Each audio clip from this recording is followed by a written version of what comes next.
Hi there! Today we're tackling the page isn't available right now issue on Facebook. So if you're facing this, then stick around because I've got a quick fix to get your page back up. Now begin troubleshooting by checking your internet connection.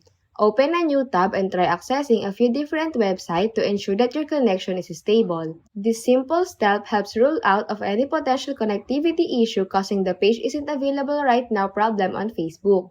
If the page is still playing hard to get, you might want to hit that refresh button, especially if you're using desktop, because sometimes it's just a matter of giving it another shot. Now, another effective step is to try logging out from your account and then logging back in. This straightforward action often does the trick and can help resolve any issues you might be facing with Facebook. Also, consider switching things up a bit. Try using a different browser or hop onto another device, as a change in your digital environment could provide a fresh perspective and potentially improve your experience. Next is clearing out your cache and cookies and then revisit the page. This should help refresh your browsing experience and resolve any potential issues.